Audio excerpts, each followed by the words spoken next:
Fala galera, bem-vindos aí a mais um módulo da cirurgia pediátrica. Nós vamos falar nesse módulo aí de vias biliares e cirurgia pediátrica oncológica.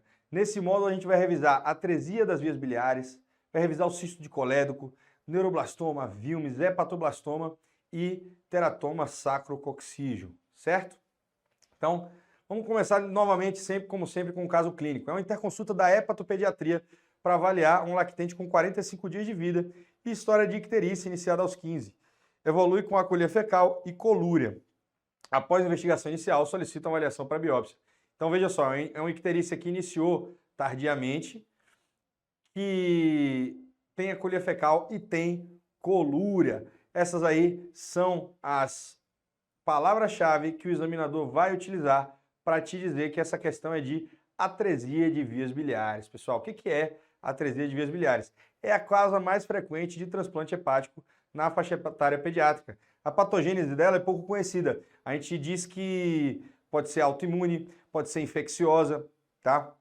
Tem fatores genéticos envolvidos, mas o fato é que o ducto biliar ele nasce normal e ele fica atrésico ao longo dos primeiros dias ali de vida, certo? Ele se fecha e fica atrésico. Normalmente é um recém-nascido sem outras comorbidades, não tem muitas associações. Uma associação curiosa que apareceu há pouco tempo em prova é com citos inversos, mas é muito rara, tá? E lembrar que você sempre tem que excluir outras causas de icterícia neonatal, certo? Por quê? Porque é uma síndrome rara, é uma colestase para, aqui na nosso meio, mais ou menos 1 para 25 mil nascidos vivos. Então você tem que excluir síndromes infecciosas como TORCHES, que dão icterícia no período neonatal, síndromes metabólicas, problemas na metabolização ali da bilirrubina, né? Então, tudo isso a hepatopediatria faz e vai mandar para a gente se não tiver outro diagnóstico conhecido, tá? Bom, quais são os sintomas aí da atresia de via biliar? Primeiro é icterícia, tá? Um recém-nascido que nasce bem, vai para casa, ou então nasce ali com tem aquela icterícia fisiológica e pode ir para casa até, só que essa icterícia ela vai piorando ali a partir dos 10, 15 dias de vida. Ou ela nasceu sem icterícia e a icterícia surgiu com 10, 15 dias de vida, ou tem icterícia fisiológica que em vez de melhorar, piorou depois dos 10 dias de vida, entendeu? Então isso é uma icterícia sugestiva de atresia de vias biliares. Também tem hepatomegalia, né, distensão abdominal e hepatomegalia, e acolia fecal e colúria. É tão importante isso que na caderneta, essa aqui é uma foto da caderneta de saúde da criança do SUS, e a mãe tem ali um parâmetro de cor das fezes normais e cor das fezes suspeitas. Vocês veem que todas essas suspeitas são fezes acólicas, né? Existem vários tipos são aí principais 3 tipos de atresia de vias biliares, né? Só do colédoco distal, só aqui do hepático, levando o colédoco distal ao hepático e poupando o hepático direito e esquerdo, mas infelizmente isso daqui é muito incomum. O mais comum é toda a via biliar extrahepática está atrésica, inclusive com a ausência da vesícula biliar, certo? Então, via biliar extrahepática toda atrésica, desde os hepáticos até o colédoco distal, e com ausência da vesícula biliar, certo? O diagnóstico, pessoal, ele pode ser dado por ultrassom. A ultrassom sugere, né? O que a ultrassom vai mostrar? Vai mostrar principalmente, ó, não vi vesícula, não vi ducto biliar extrahepático, mas os intrahepáticos estão dilatados. E existe um sinal que é praticamente patognomônico, mas é muito sugestivo. É o sinal do cordão triangular, que é esse cordão fibroso aqui, ó, triangular no porta-hépatis. Isso é muito sugestivo, mas ele é muito difícil de aparecer. Então, às vezes, ele não está presente no paciente, ou ele está presente e o ultrassonografista não é tão experiente para identificar ele. Então, o diagnóstico mesmo, de certeza, é dado com biópsia hepática, certo? A biópsia hepática vai mostrar um infiltrado neutrofílico, plugs biliares, fibrose e proliferação ductal. Guardem essa biópsia, porque ela cai todo ano, tá? Todo ano tem. Então, infiltrado neutrofílico, plugs biliares, fibrose e proliferação ductal, certo? Então, biópsia hepática é o diagnóstico de atresia de biliares padrão ouro. E o tratamento, pessoal, é o seguinte, com menos de 60 a 90 dias de vida, a gente pode tentar a cirurgia de Kasai, o procedimento de Kasai. O que é o procedimento de Kasai? É eu fazer uma portoenterostomia, ou seja, eu pego um jejuno, eu disseco o porta-hépatis até porejar a bile e anastomoso o jejuno no fígado. Assim mesmo, anastomoso o jejuno no fígado, em Y. Isso é o procedimento de Kasai. E por que só com menos de 60 dias de vida? Os japoneses que têm mais experiência nessa doença, porque lá a incidência é maior, aqui é 1 para 25 mil lá, em alguns lugares, Taiwan, por exemplo, chega a 1 para 3 mil. Então tem bastante Kasai. Ninguém sabe por que lá tem muita atresia de biliares. Então eles têm mais experiência que a gente, eles fazem até uns 90 dias. A gente aqui, a gente costuma fazer Kasai até uns 60 dias de vida. Por quê? Porque depois dessa fase aí, já tem muita fibrose hepática e cirrose, às vezes. Então, evolui para transplante esses casos. Quanto mais velho você operar esses casos, maior a chance de evoluir para transplante. Então, nos casos que são mais jovens, você pode tentar a cirurgia de Kasai. É uma cirurgia que tem um prognóstico ruim. Ela funciona bem mesmo em 1/3 dos casos. No outro terço dos casos, vai evoluir com insuficiência hepática e vai virar transplante hepático. E outro vai falhar logo no início e vai virar transplante hepático logo no início, certo? Então, transplante hepático para aqueles com diagnóstico tardio ou falha de drenagem ou cirrose depois, certo? Então, cirurgia de Kasai para menores de 60 a 90 dias, transplante para quem tem mais ou para quem já tem cirrose, beleza? Então, revisando, não é uma doença congênita. Lembrem que os ductos biliares nascem normais e eles vão desenvolver essa doença ali a partir dos 10, 15 dias de vida. Icterícia, colia fecal e colúria são os sintomas mais comuns. A biópsia tem infiltrado neutrofílico, proliferação ductal e plug biliar. E Kasai até 60, 90 dias de vida. Depois disso, provavelmente essa criança vai para o transplante. Beleza? Então, você seja chamado de emergência para avaliar lactente com 1 ano de vida. E história de icterícia flutuante. Piorou na última semana, refere a colia fecal e colúria, febre e dor abdominal, há 3 dias. Ao exame do abdominal e massa palpável em hipocôndrio direito. Icterícia, do abdominal e massa palpável são as palavras-chave para o examinador te dizer que isso aí é um cisto de colédoco. O que é o cisto de colédoco, pessoal? O cisto de colédoco é uma dilatação cística do colédoco. A gente vai ver as mais diversas formas dele, mas o quadro clínico é esse aí. Icterícia, massa palpável e dor abdominal, certo? E pode acontecer 2 de 3, 1 de 3, mas o quadro clínico clássico é esse, além de ter colangite de repetição, que é o caso desse paciente aí nosso, do caso clínico, né? Então, aí a classificação de Todani para o cisto de colédoco, sendo que os cistos do tipo 1, que são 1A, 1B e o C, são as dilatações císticas. Então, tem uma dilatação sacular, uma dilatação fusiforme, certo? E eu tenho uma dilatação uniforme aqui do colédoco. O tipo 2 é um divertículo no colédoco. O tipo 3 é uma colédococele, veja só, o colédoco passando através ali do esfíncter de Oddi. No tipo 4 eu tenho múltiplos cistos intraextrahepáticos. No tipo 5, 4B, aliás, múltiplos cistos extrahepáticos. E o tipo 5 é a doença de Caroli, que são múltiplos cistos intrahepáticos. Isso aqui, a tipo 5, normalmente evolui para transplante hepático. Às vezes esses aqui também, tá? Então, o que vocês têm que saber? Tipo 1A, 1B e 1C, que são dilatações do colédoco, sacular ou fusiforme, certo? Tipo 2, colédoco, divertículo de colédoco. Tipo 3, colédococele. Tipo 4, múltiplos cistos, sendo 4A intraextrahepáticos, 4B só extrahepáticos e 5 múltiplos intrahepáticos, que é a doença de Caroli, certo? Isso cai. Então o diagnóstico é dado com ultrassom. Você lembra que a atresia de biliares ele não via a via biliar extrahepática? Agora não, agora ele vai ver e vai ver bem demais, vai ver uma dilatação cística aí da via biliar extrahepática, certo? E o diagnóstico de certeza, para você ver, inclusive o tipo, é com colangiorressonância, tá? Colangiorressonância para definir isso aí. O tratamento, pessoal, normalmente a gente faz um hepático jejunostomia em Y, tá? Hepático jejunostomia. Mas para alguns tipos especiais, por exemplo, a coledococele, que é o tipo 3, existe tratamento com CPRE.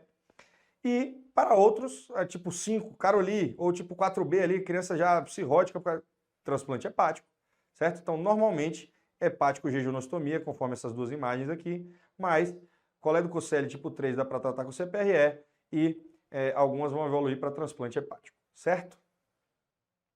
Revisando, icterícia, dor abdominal e massa palpável, cisto de colédoco, colangite de repetição também são clássicas, né? Ultrassom e colangio-ressonância para fazer o diagnóstico e derivação biliodigestiva para a maioria, mas tem tipo 3, por exemplo, que dá para fazer uma ressecção por CPRE e para outras transplante, como tipo 5, que é a doença de Caroli, e alguns pacientes do tipo 4 que vão necessitar de transplante por não conseguir chegar a tempo, já estarem em cirrose ou não terem colédoco ali para a gente fazer uma anastomose suficiente, ok? Então, mudando de assunto aí, eu vou falar de uma criança de 4 anos com quadro de diarreia há 1 mês. A mãe trouxe por ter notado uma massa abdominal no banho. Relata perda ponderal. O exame está hipertenso e com massa palpável em hipocôndrio esquerdo. Pessoal, diarreia há 1 mês. Massa palpável. Perda ponderal, isso está com a cara de câncer danada, né? E vocês têm certeza que é o neuroblastoma, que é o câncer tumor sólido extracraniano mais frequente da criança. Tá? É um tumor maligno mais comum em lactentes, inclusive. E ele ocorre em qualquer lugar de desenvolvimento das células da crista neural. Então, existe neuroblastoma em vários lugares do corpo. É um tumor muito agressivo. Mais de 40% apresenta metástase ao diagnóstico. O mais comum do neuroblastoma é ele ser aqui, ó, em posição suprarrenal, adrenal. 50% dos neuroblastomas são em posição adrenal. Mas existem os retroperitoneais, existem os torácicos, existem os cervicais e existem os pélvicos, certo? O mais comum é ele ser suprarrenal, adrenal, tá? Como é que é o quadro clínico?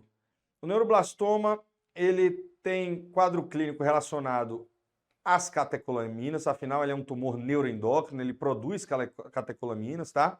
Então, isso dá diarreia, perda ponderal, hipertensão arterial, certo? Também ele cresce muito rápido e pode dar sintomas compressivos, então dor abdominal, alteração da marcha, síndrome de Horner, tá? Então, sintomas compressivos relacionados ao tamanho do tumor e também relacionados à metástase. A metástase mais comum do neuroblastoma é para a medula óssea. Veja só, não é para o pulmão nem para o fígado, não, é para a medula óssea. Depois vem para os ossos, depois para os linfonodos. Totalmente diferente do Wilms que a gente vai ver daqui a pouco, tá? Então, metástase para a medula óssea é o mais comum. E vejam só essa criancinha aqui que apanhou. Não, pessoal, não apanhou não. Essa criancinha aqui, ó, ela tá com um sinal do guaxinim. Isso daqui é metástase para o plexo venoso orbitário, retroorbitário, que é comum no neuroblastoma. Então, quando você vê uma criança com esses sintomas aqui e sinal do guaxinim, ela não apanhou, nem caiu de lugar nenhum, não. Isso daí é metástase para o plexo venoso, certo? Retroorbitário. E já caiu em prova, inclusive, da USP. No laboratório, pessoal, a gente vai ver as catecolaminas urinárias, que é o ácido vanil-mandélico e o ácido movanonílico, estando presentes, já dou o diagnóstico, basicamente. E eu tenho também exames relativos ao prognóstico, LDH, ferritina, enolase neuroespecífica, que são exames que, quando aumentados, quanto maior, pior o prognóstico, certo? Para fazer o diagnóstico, eu vou lançar a mão de exame de imagem, tomografia, ressonância, tá? Aqui, por exemplo, um neuroblastoma torácico, aqui um neuroblastoma abdominal em topografia suprarrenal à esquerda, certo? E o estadiamento, ele vem também com tomografia e ressonância. Tenho que fazer uma cintilografia com MIBG. O que é o MIBG? É a meta-iodo-benzilguanina. Ela marca as células cromafins, que são as células neuroendócrinas do tumor. Então, a cintilografia do MIBG vai mostrar para a gente aí onde é que vai estar esse tumor, onde é que esse tumor vai estar presente, tá? Então aqui, por exemplo, é um neuroblastoma cervical. Biópsia da lesão é praticamente obrigatória para quase todos os casos, vou dizer por quê daqui a pouco. A gente só não faz biópsia nos casos que a gente nem vai operar. Então, a biópsia da lesão a gente precisa para ter o diagnóstico e para ver o prognóstico desse doente. Existe uma influência genética muito importante no prognóstico desse tumor. O NMYC, por exemplo, é um gene que, quando amplificado, ele piora muito o prognóstico desse tumor. Quando tem NMYC presente na amostra da biópsia, o tumor é muito mais agressivo. Biópsia de medula óssea para todos os pacientes faz parte do estadiamento. Lembra que eu falei que 40% dos pacientes têm metástase ao diagnóstico e o sítio mais comum de metástase é a medula óssea. Então, preciso de biópsia de medula óssea para todos os doentes, tá? E olha só como é o estadiamento do neuroblastoma, pessoal. Eu tenho A, B, C, D, E, até R aí de estadios. Não é para vocês decorarem isso para a prova, não é para vocês nem saberem, tá? O que faz diferença? Esse L1, L2, MMS é relativo ao tamanho do tumor, metástase e metástase, esse que é um tipo de metástase específico, tá? Que vai para o fígado, nódulos subcutâneos, enfim. O tamanho do tumor faz diferença, certo? Presença ou não do NMYC, a genética do tumor, faz diferença, certo? Isso aqui é tudo genética do tumor, ó. Aberração na 11q, não sei o que, né? Isso é genética do tumor. E idade da criança, ó, menor que 18 meses, faz diferença. Então, isso que eu quero que vocês saibam. NMYC, histologia, idade e localização fazem diferença no estadiamento dessa criança. E aí, pessoal, vai desde observação do tumor até transplante de medula. Então é o seguinte, para neuroblastomas pequenos, abaixo de 18 meses de vida, que não tem metástase, às vezes eu posso só acompanhar que a lesão some sozinha. Como a neuroblastoma é um tumor muito doido. Então, você só acompanha essa lesão. Só que outros, que é a maioria inclusive, já chegam mais agressivos, com um tumor maior, já tem metástase ao diagnóstico. Então a gente geralmente faz uma quimioterapia neoadjuvante, cirurgia, sendo que tirar todo o tumor e tirar acima de uma porcentagem boa dele não faz diferença no prognóstico, então não é para você sair arrancando órgão por aí. Então é para você fazer uma cirurgia pouco invasiva, certo? Porque esse tumor ele vai resolver com a quimioterapia adjuvante depois. E para os casos de doença disseminada, que não tem jeito, que operou, transplante de medula resolve o tumor. Olha que loucura. Então, esse tumor é muito diferente do raciocínio de um tumor de adulto, por exemplo, tá? Então, esse tumor pode sumir sozinho, esse tumor resolve com transplante de medula e não é um tumor do sangue. E esse tumor, não necessariamente a cirurgia, ela vai ser curativa, mesmo que você tire ele inteiro. Então,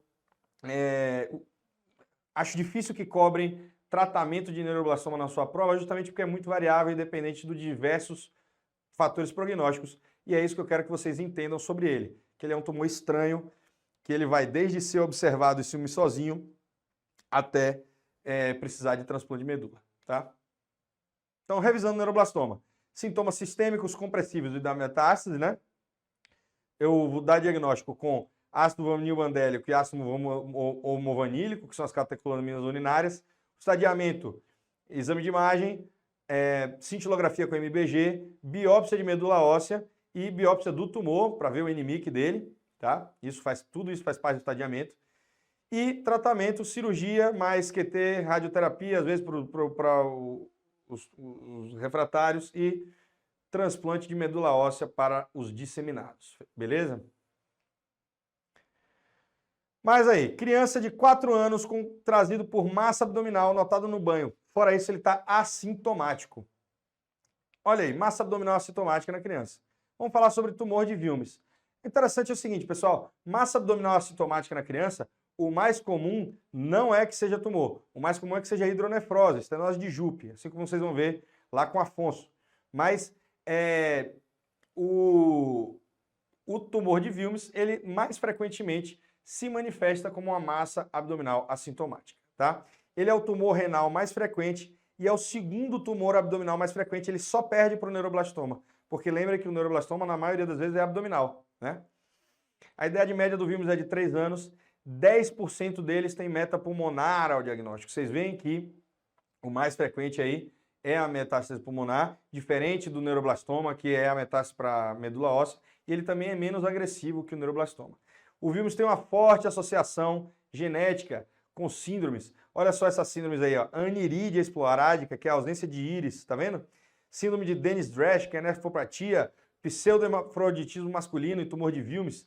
Síndrome de Beckwith-Wiedemann, que a gente já falou quando falou de onfalocele, ó, macroglossia, hérnia umbilical, a hipoglicemia hiperinsulinêmica do recém-nascido.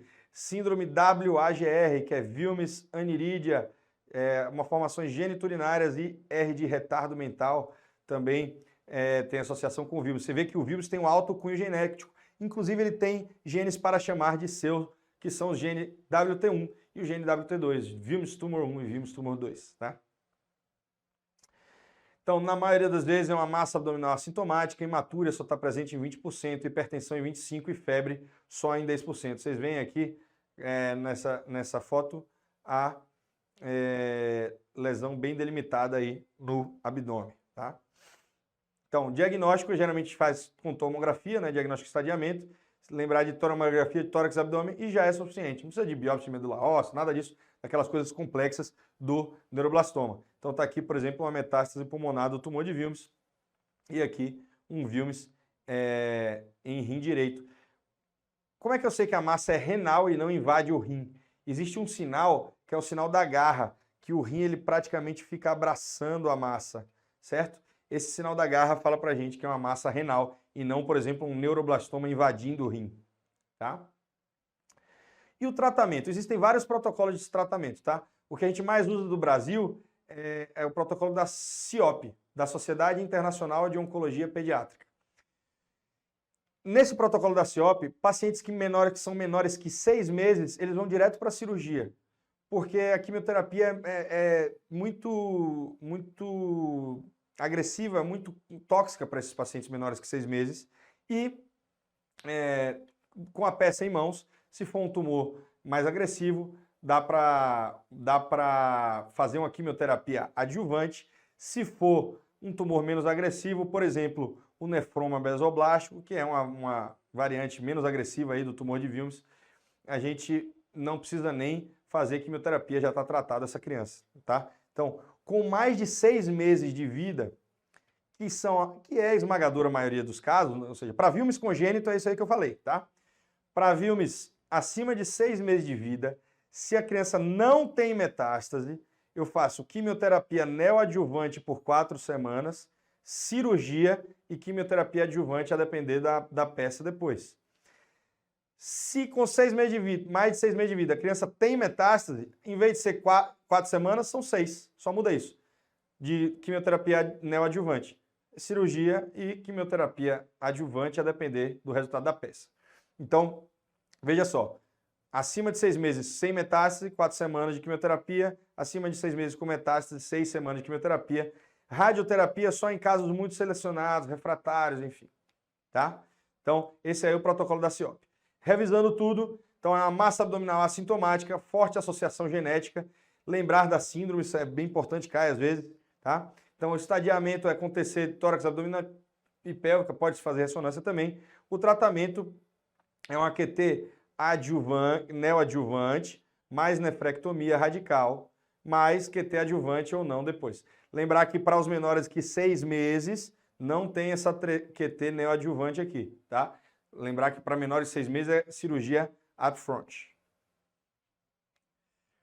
Mais um aí, ó. Criança de 4 anos com quadro trazido por massa abdominal, notado no banho. Mais um, assintomático. Só que no exame, ela tem uma massa em hipocôndrio direito e um pênis alongado, testículos bem desenvolvidos e presente pelos pubianos. Com 4 anos, isso aí tá estranho, né? Então, a gente vai falar aí sobre o hepatoblastoma. Pessoal, como é que é o hepatoblastoma? É o tumor hepático mais comum da criança. Geralmente em crianças jovens, até 90% deles acontece até os 5 anos de idade. Tá? Está associado com a prematuridade, com o uso de oxigênio no período neonatal. Ele está associado a síndromes também. Síndrome de Beckwith-Wiedemann, que a gente já falou aqui algumas vezes. Síndrome de polipose adenomatosa familiar, que a galera da gastro vai falar lá para frente, vai falar com vocês. Tá? Então, está associado com hepatoblastoma.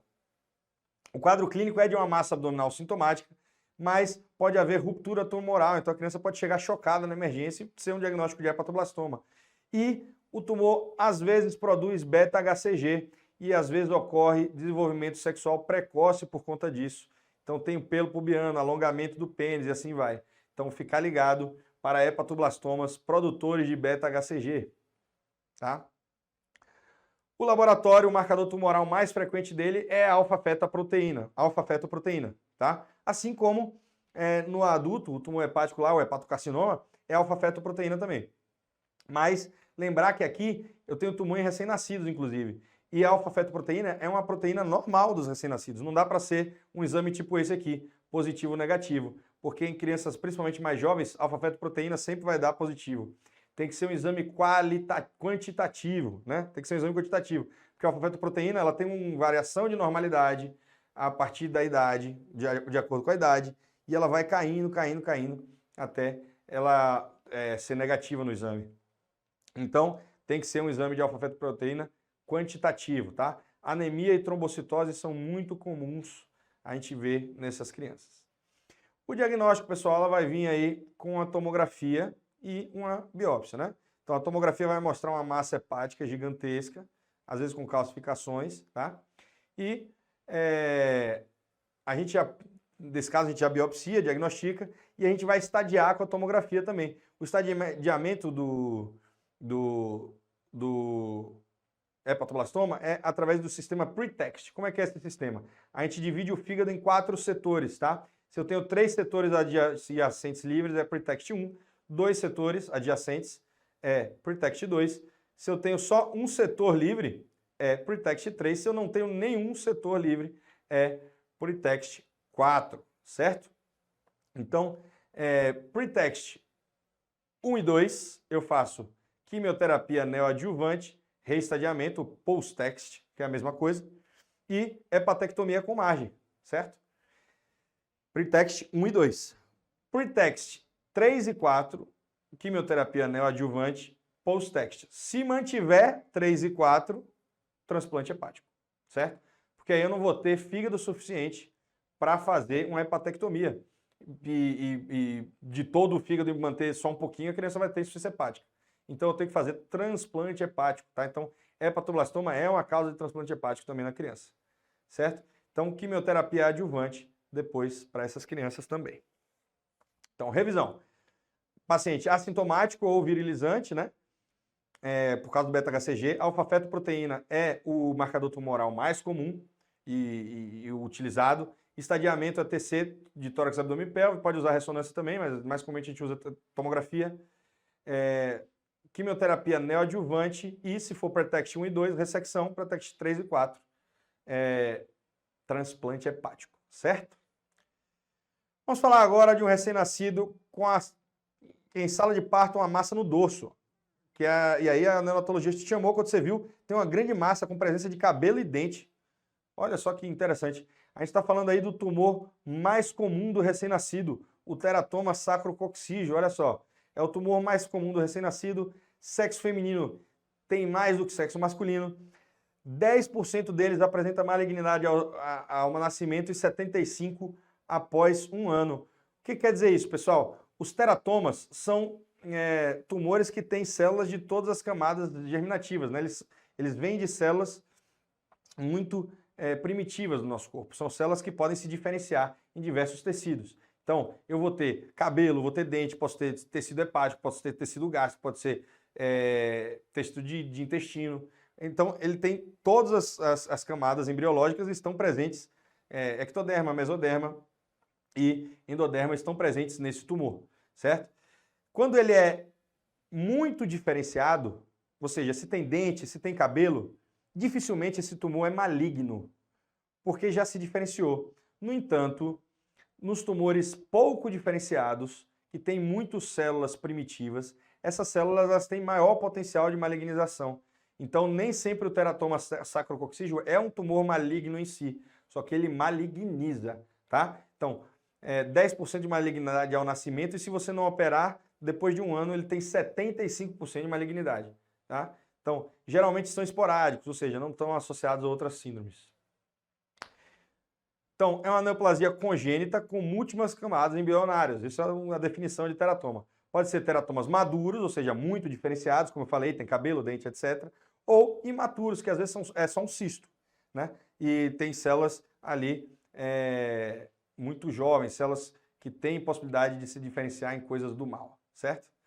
Podem produzir beta-HCG também, e eles também produzem alfa-fetoproteína, ok? Diagnóstico pré-natal, isso aí é bem legal. Ó. Lesão maior que 5 centímetros indica parto cesáreo, lesões gigantes, porque elas podem romper e sangrar. Tem um risco de óbito fetal, porque são lesões muito grandes, isso dá insuficiência cardíaca, dá hemorragia. E tem indicação de cirurgia fetal se em alguns casos. Então, ressecção aberta, abre o útero, resseca a lesão, joga o menino para dentro de novo e continua a gestação. Ablação de grandes artérias, então às vezes eles fazem uma ablação intrauterina de grandes artérias que nutrem esse tumor para ele dar uma reduzida e reduzir essa insuficiência cardíaca do recém-nascido, para não dar hidropsia fetal, por exemplo. E a técnica EXIT é uma técnica de cirurgia intraparto. Então, antes ali de ligar o cordão umbilical com a criança ainda respirando, fazendo trocas gasosas através do cordão umbilical, você faz a ressecção ou então liga artérias ali, principalmente a artéria sacral, que é bem importante para a nutrição desse tumor. A classificação dele é através da classificação de Altman, né? Então, no tipo 1 ele é basicamente todo externo, no tipo 2 tem interno e externo, no tipo 3 ele é muito mais interno do que externo, e o tipo 4 é só interno. Por que é assim? Primeiro, porque o tipo 1 é o mais comum. Segundo, porque o prognóstico dele é melhor porque você diagnostica mais precoce. Então, tá todo para fora o tumor, você vê ele logo quando nasce, certo? Já o tipo 4, você não vê quando nasce. E aí você vai ver depois que ele já vai ter malignizado e metastizado para tudo quanto é lugar, certo? Então, por isso que a classificação de Altman, ela é muito importante. Né? Na cirurgia, a gente vai fazer a ressecção dessa lesão e tem que, com certeza, ressecar o cóccix. Lembrar sempre de ressecar o cóccix, que é um ponto de recidiva muito importante aí nesses tumores e em todos os pacientes ele deve ser ressecado junto com a lesão. Beleza? Segmento a gente faz com alfa-fetoproteína ECA 125, imagem sacral anual, 6 meses no início, depois vai para anual, e recorrência local é comum. A recorrência local é comum, por isso que a gente tem que ficar atento a esses marcadores, tá bom? Então, revisando aí, teratoma sacrococcígeo, cirurgia fetal para casos graves, risco de óbito fetal, insuficiência cardíaca, hidropsia fetal. Quando nasce, depois que nasce, a gente faz uma cirurgia ali no período neonatal ainda, quimioterapia se ele for maligno, se ele tiver chance de metastizar, né, se for imaturo, sempre na cirurgia retirar o cóccix e fazer o segmento com alfa-fetoproteína ECA 125. Beleza? Vamos para as questões, pessoal. USP 2024, um lactente do sexo masculino com 1 mês de vida, nascido a termo. Durante a consulta de puericultura, observou presença de massa palpável em flanco direito, então é uma massa assintomática, no exame físico, sem outros exames associados. Ele tem um mês de vida, tá? Um mês de vida, um mês, e tem uma massa assintomática. Foi submetido à investigação com exame ultrassonográfico, sendo observado a presença de massa sólida em rim direito, com dimensões de 3, 4,5 e 6, ecogenicidade homogênea, levemente hiperecogênico quando comparado ao parênquima renal normal adjacente, localizado proximal ao hilo renal, envolvendo o seio renal. Então é um tumor renal numa criança de 1 mês de vida, o mais comum é Wilms, né? Considerando a hipótese diagnóstica mais provável, a conduta recomendada, assinale a alternativa correta. Lembra do protocolo da CEOP? É uma criança de 1 mês de vida. Então, não é quimioterapia, né? Nefroblastoma, cirurgia primária, beleza? Quimioterapia pós-operatória. Guarda essa aí no coração, pode ser, tá? Nefroblastoma, tumor de Wilms, biópsia pré-tratamento. Tumor de Wilms a gente não faz biópsia no protocolo da CIOP, só se a gente tem dúvida diagnóstica, tá? Não precisa fazer biópsia em tumor de Wilms. Então, tchau.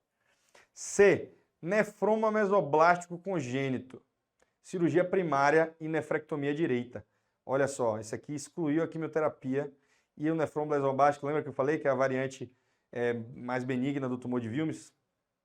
Então, é ele, né? Então, lembram que abaixo de 6 meses a gente não precisa fazer quimioterapia neoadjuvante, né? Então, não faz quimioterapia pré-operatória e para algumas variantes do tumor de Wilms a gente não precisa fazer quimioterapia nem adjuvante. Então, o nefroma mesoblástico é um deles. É a cirurgia, você faz a cirurgia, faz a nefrectomia radical e está tratada a lesão. Beleza? Então, USP, boa questão, hein? IANSP 2024. Um recém-nascido do sexo masculino, 3 semanas de vida, é levado ao consultório para consulta de rotina. Encontra-se em aleitamento materno exclusivo a cada 2 a 3 horas e são realizadas 6 a 7 trocas de fraldas diárias com fezes esbranquiçadas. Então tem 3 semanas de vida, tem fezes esbranquiçadas. Os pais informam pele de aspecto amarelo na última semana. Então tem 2 semanas aí que começou. Isso aí. O paciente nasceu a termo, gesta 1 para 1, encontra-se em bom estado geral, ictérico na cabeça, região superior do tórax. Resultado das provas de função hepática são bilirrubina total de 7,3 com a bilirrubina direta de 5. Então é uma colestase, né? Então, nesse caso, o paciente apresenta, muito provavelmente, uma colestase, né, pessoal? Obstrução de vias biliares extrahepáticas. Se não, estaria na prova de clínica ou de pediatria, né? Hemólise causada por anticorpos maternos não é, inclusive, nem as custas de direta. Aumento de circulação interhepática de bilirrubina, pelo amor de Deus, isso é prova de cirurgia. Deficiência de metabolismo da galactose, também, prova de cirurgia. Mutação genética causando diminuição da glucuronidação. Enfim. A gente tem aí um quadro clássico de bilirrubina às custas de direta, e icterícia às custas de direta, numa criança que nasceu com 3, que nasceu bem e desenvolveu icterícia depois. Isso aí provavelmente é atresia de vias biliares, tá? Mais uma, criança de sexo masculino, IANSP 2024, 2 anos de idade, é levada à emergência pelos pais devido à adinamia aos movimentos oculares horizontais semelhantes a nistagmo, coordenação motora e perda de equilíbrio e irritabilidade. Vixe, tá na prova de cirurgia isso aí? Que estranho, hein? Ao exame físico, o paciente encontra-se descorado, a palpação abdominal apresenta massa palpável no mesogastro, flanco direito e hipocôndrio direito. Ah, pessoal, nesse contexto aí dá pra gente saber que um tumor que tem massa palpável em abdômen e gera nistagmo, pessoal, isso daí é o neuroblastoma, certo? Lembra que eu falei que ele pode dar metástase para o plexo orbitário? Então, isso daí é o neuroblastoma, beleza? Até o módulo 4, pessoal. Grande abraço!